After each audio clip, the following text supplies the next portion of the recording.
What should be included in a renovation quote? This is one of the biggest areas where homeowners get surprised and where projects can go off track before they even begin. A quick note before we start, I am not giving you legal advice. This is based on real-world construction and renovation experience. It's what I've seen protect homeowners and what can lead to problems. And for simplicity, when I say quote, estimate, or contract, I'm talking about the same thing. And that subject is, what are you getting and what is it going to cost you? So here are the 4 things a real renovation quote should include. First, a clear scope of work. This is foundation to everything.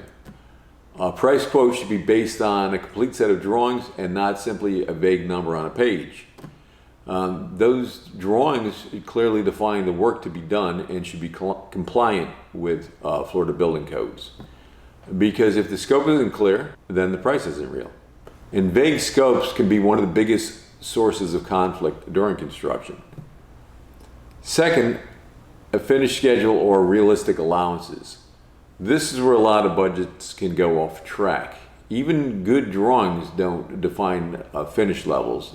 Things like flooring, cabinetry, countertops, plumbing fixtures, and lighting fixtures.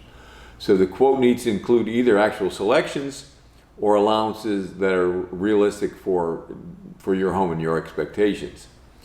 Because if those numbers aren't grounded in reality, you can think you're on budget until the selections start and then the costs quickly climb. Third, a clear draw schedule. A professional quote should show the total contract amount and when scheduled payments are due. This protects both sides. You know when payments are due, and the contractor can plan for labor, materials, and keep the project moving efficiently. If there's no clear payment structure, that's a red flag because it leads to confusion and delays. Fourth, terms and conditions. This isn't just fine print. This is what defines how the project actually operates.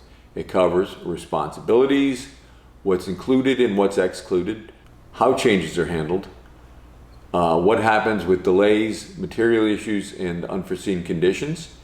And in renovation work, especially in higher end projects, this will come up.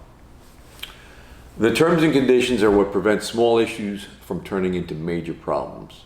So even if it's not the most exciting part, it's important to read this and understand it. And so to recap, every real renovation quote should include a clearly defined scope of work, a finished schedule of realistic allowances, a structured payment schedule, and a solid terms and condition page. If your quote doesn't include these, it may look simple, but it's actually risky because the expectations and the budget have not been properly defined. And this is where problems can start. I'm Lou St. George. I'm a state certified general contractor. And if you live in the Boca Del Rey area, you're welcome to contact us for your upcoming project.